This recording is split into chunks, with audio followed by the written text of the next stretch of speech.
Crees conocer una historia, pero solo sabes cómo termina. Para llegar al núcleo de la historia, tienes que volver al principio.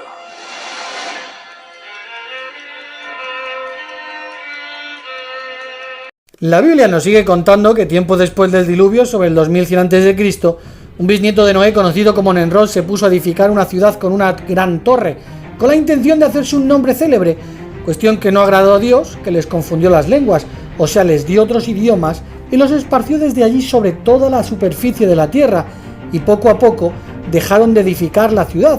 Por eso se les dio el nombre de Babel, o sea, Babilonia, porque allí había confundido Dios el lenguaje de toda la tierra, y de allí los había esparcido Dios sobre toda la superficie de la tierra.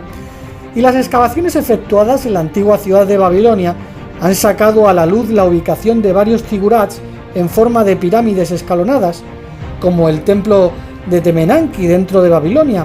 Las inscripciones que se hallaron contienen las palabras «Su cima llegará a los cielos». De hecho, un fragmento hallado en el templo de Marduk en Babilonia relata la caída de un zigurat con estas palabras: «La edificación de este templo ofendió a los dioses. En una noche derribaron lo que se había edificado, los esparcieron a otros países e hicieron extraña su habla, impidieron el progreso». La expresión «hicieron extraña su lengua» es prueba de la veracidad de este suceso histórico, ya que aquel personaje que escribió esto no entendía que eran idiomas que Dios les había dado para que parasen la construcción y se esparcieran por la tierra, por lo que la arqueología respalda lo sucedido en Babel. Incluso otras civilizaciones recuerdan lo ocurrido. Por ejemplo, las tablillas sumerias registran la confusión de lenguas registradas en la Biblia, mostrando que hubo una época cuando todos los seres humanos hablaban una sola lengua. El lenguaje fue confundido por el dios Enki. Según otras leyendas, como la de una tribu del norte de Myanmar, en el sudoeste asiático, todo el mundo vivía en una gran aldea y hablaba un solo idioma. Entonces decidieron construir una gran torre y con el tiempo se esparcieron por todas partes, llevándose consigo idiomas que habían adquirido. Hay leyendas similares en África o incluso en América. Las primeras civilizaciones históricas surgieron en torno a los grandes ríos del Oriente.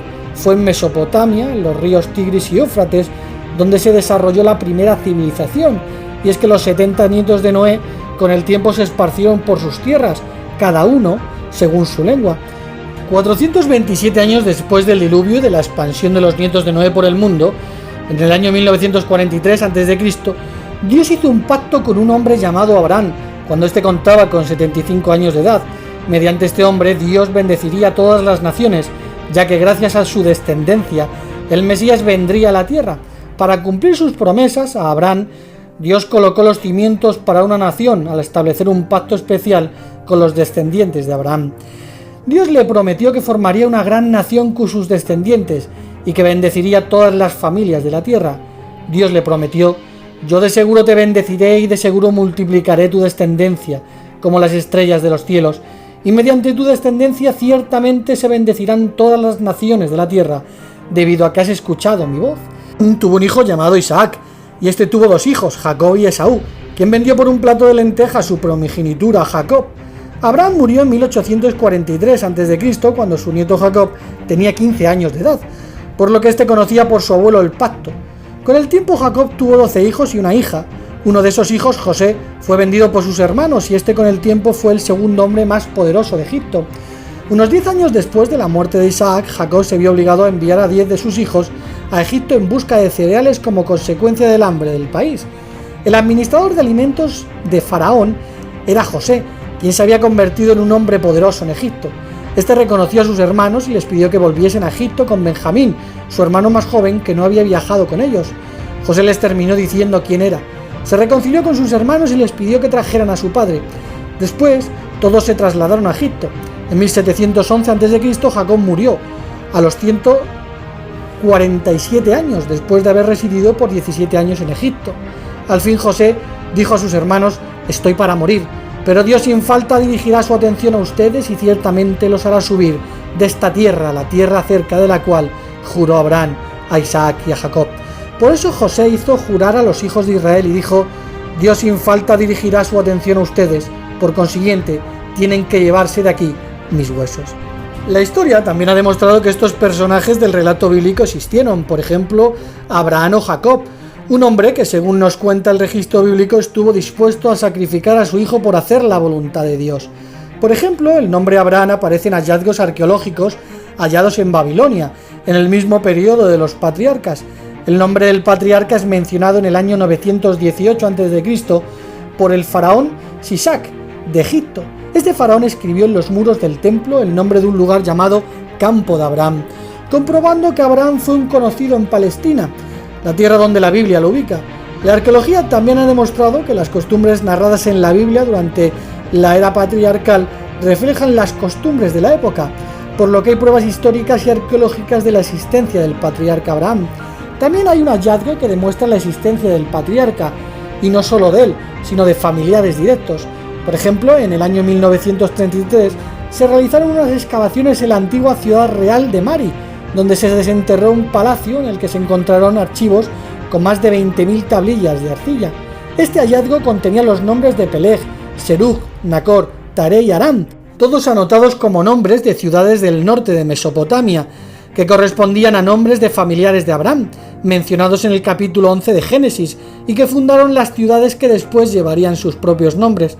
También se han encontrado documentos escritos sobre tablas de barro desenterrados en el Bla, en el norte de Siria, o en Duzi, que han demostrado que los nombres y lugares mencionados en la época de los patriarcas son exactos.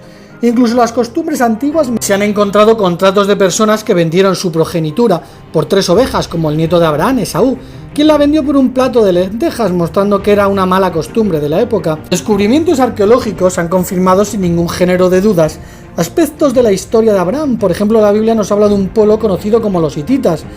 Durante varios siglos, las únicas referencias que se tenían de los hititas eran de la Biblia.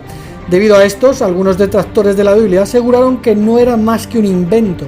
Según su opinión, ¿cómo podrían haber existido una cultura y un pueblo entero y haber desaparecido sin dejar rastro? Cuando finalmente fueron exploradas las tierras donde estaban los hititas, los arqueólogos encontraron pruebas de la existencia de este pueblo. Sus hallazgos correspondían precisamente a los hititas mencionados en la Biblia. El relato bíblico de la estancia de José en Egipto también suministra una descripción exacta. De hecho, un historiador dice lo siguiente en cuanto al escritor del relato de José en su libro: utiliza el título correcto, tal como se usaba en la época de la que se habla, y en los casos en que no hay una palabra hebrea equivalente, sencillamente adopta la palabra egipcia y la translitera al hebreo. Los nombres egipcios, la posición que ocupa José como administrador de la casa de Potifar, las casas de encierro, los títulos jefe de los coperos y jefe de los panaderos, la importancia que los egipcios daban a los sueños, la costumbre de los panaderos egipcios de llevar las canastas de pan sobre su cabeza, la posición como primer ministro y administrador de alimentos que el faraón otorgó a José, y otros muchos mencionados en el relato bíblico, los verifica con claridad el testimonio arqueológico desenterrado en Egipto. También se encontró en Avaris el sello de Jacob, un nombre hebreo en un sello real egipcio, un hecho nada común. De hecho, se sabe que solo las personas más importantes de la nobleza egipcia portaban sellos reales, y es curioso que Jacob sea el padre de José, que estuvo en el poder en Egipto, por lo que no se descarta que en su sello escribiera el nombre de su amado padre, mostrando el respeto que merecía la casa de Jacob. En cierta ocasión se encontró fragmentos de una estatua del faraón José, que tenía inscrito el nombre de Imhotep, administrador del gran palacio, que era el segundo después del rey. Y en una piedra se encontró una inscripción escrita por el faraón José, donde se dice que es una copia escrita 1000 años después de los acontecimientos acaecidos en Egipto, donde se narra una hambruna de 7 años y de 7 años de abundancia.